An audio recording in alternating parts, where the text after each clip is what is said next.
नमस्कार विद्यार्थियों, मैं doctor Suman Singh, associate professor public administration, government college Sardarshahar Churu, आप सभी का अपने इस यूट्यूब चैनल पर स्वागत करती हूँ। आज का जो मेरा विषय है वो बीए पार्ट सेकंड से रिलेटेड है। सेकंड पेपर प्रशासनिक संस्थाएं, उसी से लिया गया है आज का टॉपिक, जिसमें द्विदलीय प्रणाली के गुण एवं दोष के बारे में हम यहाँ चर्चा करेंगे। जैसा कि आप यदि मेरे इस चैनल से जुड़े हुए हैं तो पहले भी राजनीतिक दल किसे कहते हैं, उसके क्या गुण हैं, क्या दोष हैं, उसका भूमिका क्या है, कार्य क्या है, उसके बारे में हमने डिस्कस किया था। और उसके बाद जो दूसरा नेक्स्ट राजनीतिक दलों से संबंधित मैंने चैनल पे अपना लेक्चर दिया था, वो था राजनीतिक दलों के प्रकार के ऊपर। और जैसा कि आपको बताया भी था मैंने कि राजनीतिक दल में मुख्य रूप से 3 प्रकार हैं: एक दलीय प्रणाली, द्विदलीय प्रणाली और बहुदलीय प्रणाली। तो आज एक दलीय प्रणाली के बारे में तो पहले वाले लेक्चर में मैंने बता दिया था। आज राजनीतिक दल का जो दूसरा प्रकार है, द्विदलीय प्रणाली के गुण एवं दोष, उसके विषय में हम लोग आज चर्चा करेंगे। जो द्विदलीय प्रणाली है तो वो राजनीतिक व्यवस्था की ऐसी व्यवस्था है जिसमें शासन का सूत्र दो दलों के हाथ में रहता है। ये दोनों राजनीतिक दल इतने सशक्त होते हैं कि किसी तीसरे दल को सत्ता में नहीं आने देते। इन दोनों दलों की राजनीतिक व्यवस्था में कोई महत्वपूर्ण भूमिका नहीं होती है। जैसे देखा, बहुत लंबे समय तक ब्रिटेन में भी कंजर्वेटिव पार्टी और लेबर पार्टी कार्यरत थी। इसी तरह अमेरिका में भी बहुत ही लंबे समय से डेमोक्रेटिक और रिपब्लिकन पार्टी का वर्चस्व है। इंग्लैंड में भी साम्यवादी दल तथा उदारवादी दल हैं, लेकिन उनका कोई महत्व नहीं है। अमेरिका और ब्रिटेन में इन दोनों दलों को छोड़कर कभी किसी अन्य दल को सरकार बनाने का अवसर ही नहीं मिला। इनमें से द्विदलीय व्यवस्था में ये देखने में आता है कि इसमें एक दल तो सरकार बना लेता है और दूसरा दल विरोधी के भूमिका का निर्वहन करता है। तो राजनीतिक शक्तियों का जो है द्विदलीय विभाजन हो जाता है, इसीलिए ये कहा जाता है कि ये द्विदलीय प्रणाली है। तो आपको भी समझ में आ गया होगा, क्योंकि पहले वाले लेक्चर में मैंने आपको बताया था कि जहाँ पर कि एक ही दल, जब एक ही दल होता है तो वहाँ पर विकल्प नहीं होता जनता के समक्ष। लेकिन जिन राष्ट्रों में 2 दल हैं और महत्वपूर्ण स्थिति में हैं, तो वहाँ की व्यवस्था को द्विदलीय प्रणाली के नाम से संबोधित किया जाता है। अब इस पॉइंट में हम आगे डिस्कस करेंगे कि आखिर द्विदलीय प्रणाली के गुण क्या हैं। जिस तरह से आपने एकदलीय प्रणाली के लाभ और दोष के बारे में हमने चर्चा किया था, तो उसके जो दोष हैं वो इनके गुण हो जाते हैं। एकदलीय प्रणाली के जो दोष हैं वो द्विदलीय प्रणाली के गुण के रूप में हम स्पष्ट कर सकते हैं। और द्विदलीय प्रणाली के गुणों में हम इसे एक एक पॉइंट डिस्कस करेंगे। जैसे इसका पहला गुण तो हम ये बता सकते हैं कि इसमें सरकार स्थिर होती है, क्योंकि इसमें मंत्रिमंडल और विधानमंडल दोनों में एक ही दल का बहुमत होता है। और दलों की कठोरता के अनुशासन के कारण मंत्रिमंडल के विरुद्ध अविश्वास प्रस्ताव पारित किया जा सकता है, और न तो मंत्रिमंडल के विरुद्ध अविश्वास प्रस्ताव पारित किया जा सकता है और न ही समय से पूर्व चुनाव कराए जा सकते हैं। इसका मतलब यहाँ पर यह है कि जब 2 ही दल हैं तो इनमें एक तरह से आपसी समझौता भी हो जाता है। एक दल विपक्ष की भूमिका निभाता है, क्योंकि जब 2 ही दल है तो उसमें बहुमत तो एक ही दल का रहेगा जिसने सरकार बनाई है। तो जब सरकार एक ने बनाई है और दूसरे को पता है कि मेरा अल्पमत है, तो वो अपना विरोधी की भूमिका ही का निर्वाह ही करता रहता है। इससे समय पूर्व चुनाव कराने जाने की भी आवश्यकता सामान्यतः नहीं पड़ती है। दूसरा जो गुण है वो है कि सरकार बहुमत पर आधारित होने के कारण अधिक दृढ़ और शक्तिशाली होती है और लंबे समय तक अपने सत्ता में रहती है, और सत्ता में रहने के कारण अपनी जो योजना है, नीतियां हैं, जो उस पर अपना आराम से उसको संचालित करती रहती है, उसको क्रियान्वित करती रहती है।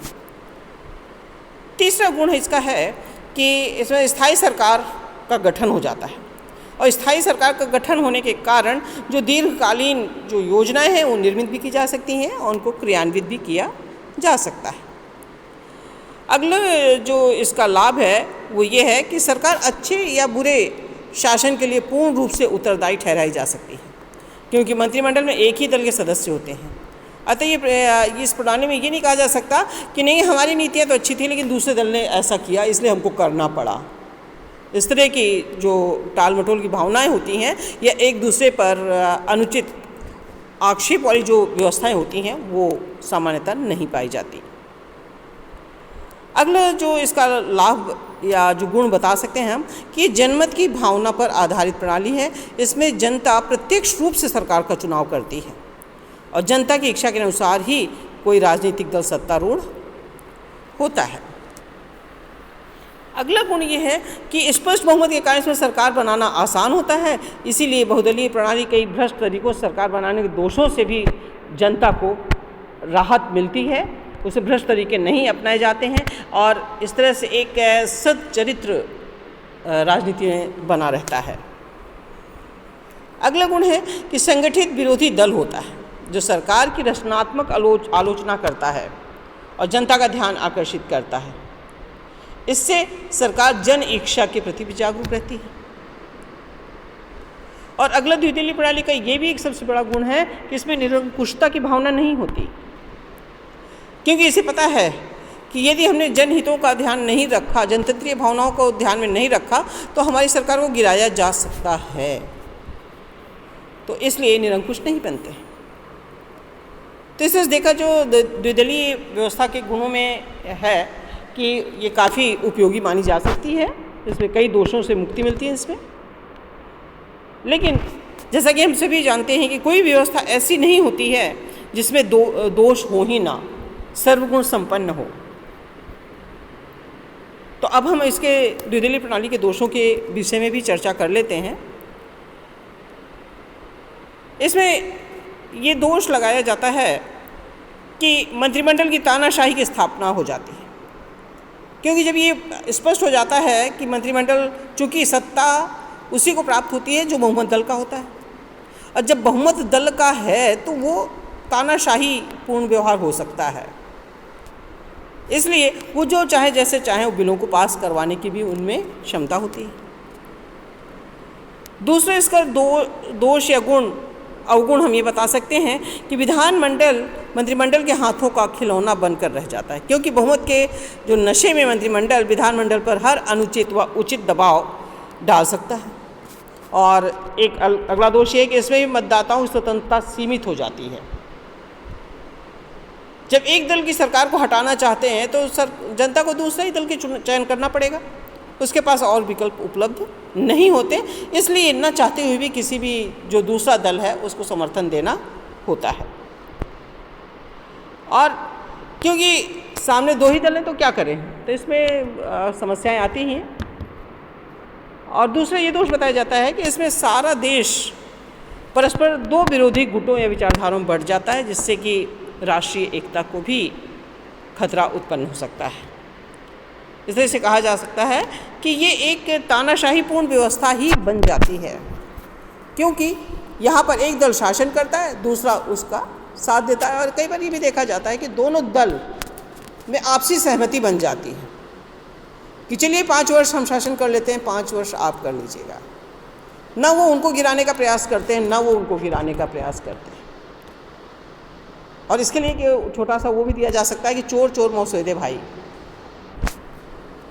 इसका तात्पर्य ये है कि न मैं कहूँ तुम्हारी, ना तुम कहो तुम हमारी। दोनों ही आपसी सामंजस्य से अपने नियत कार्यकाल तक अपना शासन करते रहते हैं। इसलिए द्विदलीय व्यवस्था को अगर हम विस्तृत रूप से वर्णन करें तो हम ये भी कह सकते हैं कि ठीक है, इसके कई लाभ भी हैं कि जनता को विकल्प मिलता है, विकल्प है। एक दलीय व्यवस्था के विपरीत इसमें 2 दल हैं, तो जनता आराम से अपने जिस दल का समर्थन नहीं करना चाहती उसे हटा करके दूसरे दल की सरकार की स्थापना कर सकती है। लेकिन वहाँ इसकी आलोचना भी है कि जब दो ही दल हैं तो आपसी समन्वय से, कोऑर्डिनेशन से वो काफ़ी लंबे समय तक अपना आसानी से, सरलता से, निश्चित कार्यकाल तक अपने शासन संचालित करती रहती हैं और सत्ता का भोग करती हैं। तो इस देखा कि इसमें दोष है। अब अगले अपने लेक्चर में मैं आप सभी के सामने बहुदलीय व्यवस्था के बारे में भी वर्णन करूंगी। हम उसके बारे में भी, उसके भी लाभ, दोष और क्या है बहुदलीय व्यवस्था, उसके बारे में हम डिस्कस करेंगे। मुझे उम्मीद है कि आपको आज का ये लेक्चर अच्छी तरह समझ में आ गया होगा। इन्हीं शब्दों के साथ धन्यवाद।